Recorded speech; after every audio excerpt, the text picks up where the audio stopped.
Bismillahirrahmanirrahim. Assalamualaikum warahmatullahi wabarakatuh. Sahabat matematika yang dirahmati Allah Subhanahu wa taala. Saya ada request dari salah seorang sahabat, Pak Irfan seingat saya, ya, tentang sistem pemrosesan informasi ya, atau sering disebut dengan teori pemrosesan informasi sebagai dasar-dasar dari teori belajar sibernetik.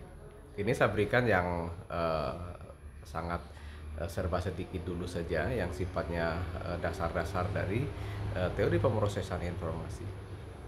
Sebelum saya menyampaikan tentang teori pemrosesan informasi, saya memberikan satu contoh yang pernah saya cuplik dari salah seorang siswa di sekolah dasar yang saya minta untuk membagi 25 dengan 5, ya. Ada salah seorang siswa yang saya tanya, "Mas, berapa 25 bagi 5?" Nah, salah seorang siswa di SD, ya. Dia mengatakan sama dengan 2, ya. Kalau kita sebagai seorang guru, kadang-kadang kita mengatakan bahwa kamu salah, langsung begitu ya. Atau oh, kamu nggak bener ini seperti ini. Ini hal yang tidak boleh dilakukan. Karena di dalam sistem pemrosesan informasi sangat mungkin bahwa ada salah seorang anak yang memang memiliki sistem yang sangat krusial, unik ya, sangat berbeda dengan yang lainnya ya. Jadi salah satunya begini, salah satu siswa yang saya trigger itu kemudian menjawab begini, 25 bagi 5 sama dengan 2, Pak. Saya tanya, mengapa? Jadi kita harus tanya, apa alasannya? Alasannya dia mengatakan begini, 25 dibagi 5 sama dengan 2, karena 5-nya dicoret katanya, sama dengan 2. Nah, ini hal yang unik ya, yang dilakukan oleh siswa saya di tahun 90-an ini saya menemukan ini. Setelah saya tanya, mengapa kamu seperti itu? Oh, guru saya, Pak, dulu ketika mengajar kepada saya, AB dibagi B itu sama dengan A, karena B-nya dicoret. Nah, ini sebuah logika yang mungkin dilakukan dalam sebuah sistem pemrosesan informasi yang dimiliki oleh anak tersebut adalah memang seperti ini. Dia meretrieve atau memanggil kembali apa yang ada dalam long term memorinya ya, dibawa ke dalam working memory. Dia seperti ini, dan ini yang harus kita pahami. Artinya, previous knowledge yang dimiliki oleh seorang siswa harus kita pahami dulu sebelum kita mengajarkan lebih lanjut. Nah, hal semacam ini berarti memperlihatkan bahwa siswa tersebut mengalami atau memiliki sebuah pemahaman yang keliru tentang nilai tempat ya, karena AB itu adalah perkalian antara A dan B, berbeda dengan 25 itu 2-nya puluhan, 5-nya satuan. Nah, ini mungkin yang harus kemudian menjadi salah satu gambaran bahwa ketika seseorang itu meretrieve dari apa yang ada dalam previous knowledge-nya untuk merespon stimulus yang diberikan oleh informasi dari luar atau seseorang atau guru ya kepada siswa itu, ternyata siswa itu meresponnya dengan cara yang seperti ini. Ini luar biasa ya.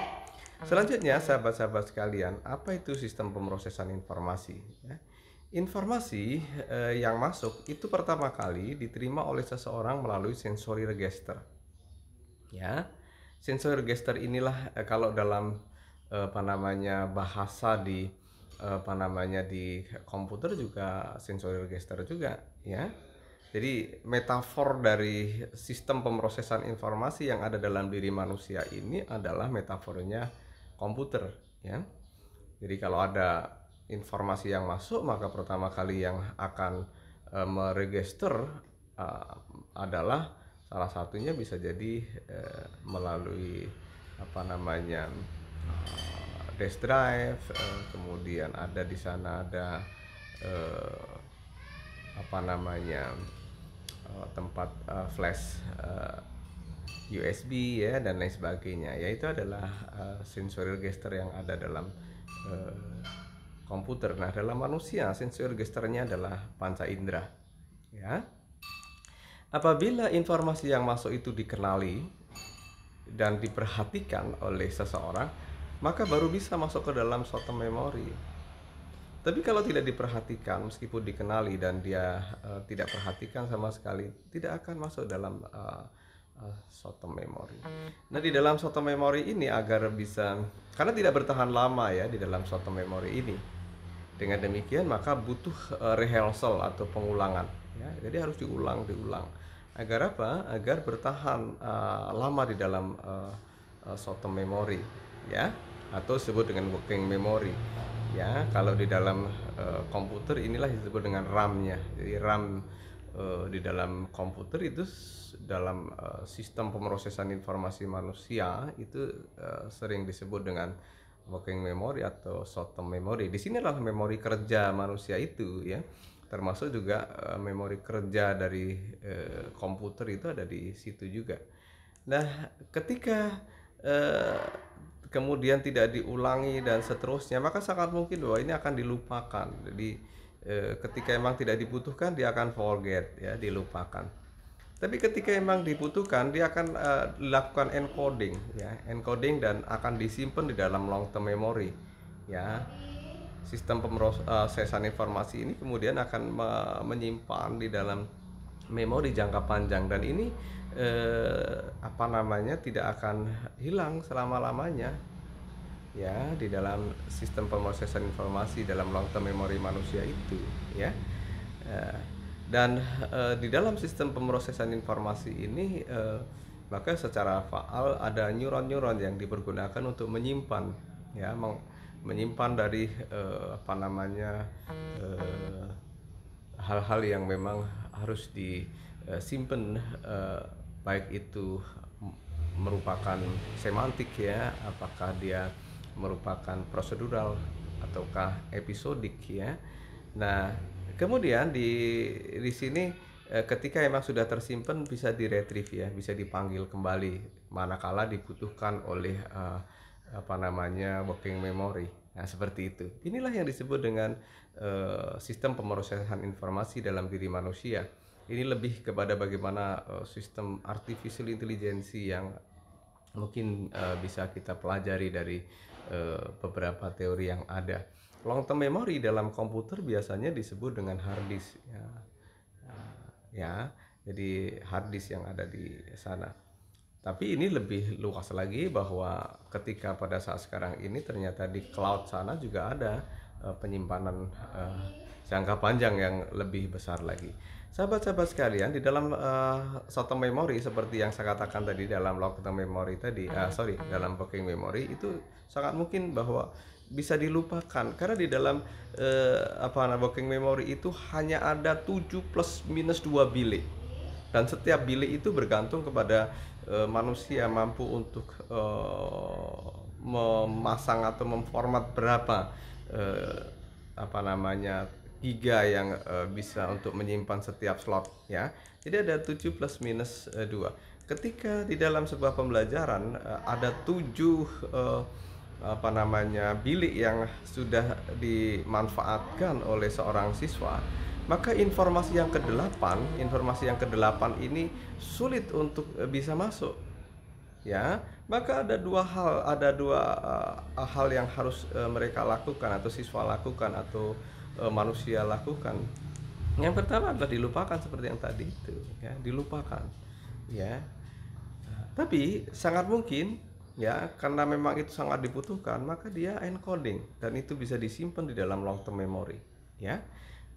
Ketika kemudian itu di forget ataupun encoding, maka salah satunya pasti akan bisa ada slot yang kosong, maka yang ke-8 pasti akan bisa masuk ya. Informasi yang ke-8 atau fast information atau potongan-potongan informasi yang berikutnya itu akan masuk ke sana.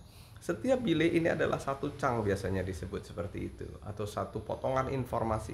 Potongan informasi mungkin sangat mungkin seseorang itu satu potongan informasi satu huruf, tapi ada satu kata, ada satu kalimat, mungkin satu paragraf, atau mungkin satu buku. Ini orang-orang tentu berbeda-beda ya, bergantung pada, seperti di dalam komputer satu slot itu diisi dengan katakanlah misalkan 56 megabyte atau mungkin 128 atau mungkin kemudian 1 giga ya atau kemudian 2 giga. Jadi bergantung kepada pengisian dari short term memory itu atau RAM itu berapa diisi dalam setiap slot itu, 1 giga atau 2 giga atau 4 giga atau 8 giga atau 16 giga. Jadi itu bergantung kepada bagaimana kita mampu untuk mengisi atau membuat ruang-ruang dalam slot itu untuk bisa menerima uh, voice information atau potongan-potongan informasi itu. Sahabat sekalian, ketika memang sudah seperti itu, maka ketika di encoding maka dimasukkan dalam long term memory. Long term memory itu ada 3 ya. Ada memori semantik. Memori semantik ini adalah sebuah memori yang dipergunakan untuk menyimpan yang pengetahuan-pengetahuan yang sifatnya formal ya. Ketika kita belajar secara formal, pengetahuan-pengetahuan formal itu adalah disimpan di dalam semantik atau memori semantik, semantik memori ya. Nah, yang kedua adalah memori episodik. Memori episodik ini adalah dipergunakan untuk menyimpan hal-hal, event-event atau sesuatu yang biasanya adalah kejadian-kejadian pribadi ya. Itu adalah memori episodik. Dan yang berikutnya adalah memori prosedural. Ini adalah dipergunakan untuk menyimpan yang sifatnya skill, keterampilan ya, prosedur ya, yang kita miliki ya, itu adalah tersimpan di dalam memori prosedural. Maka dari itu sahabat-sahabat sekalian, ketika kita mengajarkan kepada siswa, mengapa kita minta kepada siswa untuk attention ya? Biasanya adalah ketika memang seseorang itu mengalami sebuah permasalahan sebelum masuk dalam kelas, maka memori episodiknya lebih dominan. Sedemikian hingga memori episodik jauh lebih mendominasi dalam pembelajaran. Akibatnya memori semantiknya kemudian tidak on ya. Sehingga ketika pembelajaran itu dilakukan, akibatnya adalah bahwa seseorang itu melakukan encoding yang masuk ke dalam memori episodik, tercampur di dalam simpanan hard disknya itu masuk dalam memori episodik. Akibatnya ketika kita membutuhkan untuk meretrieve untuk dalam misalkan ujian ya, ujian akhir semester gitu ya, mungkin ketika itu kita sudah tenang dan kita tidak ada masalah, maka kita fokus dengan mengisi soal ujian itu. Akibatnya apa? Pasti memori episodik akan off dan memori semantik akan on. Dan ternyata ketika kita melakukan retrieve, melakukan searching di dalam long term memory itu tidak ketemu. Kenapa? Karena memang masuk dalam memori episodik. Akibatnya kita kesulitan. Ingat, tapi sulit untuk melakukan searchingnya, melacaknya, mencarinya.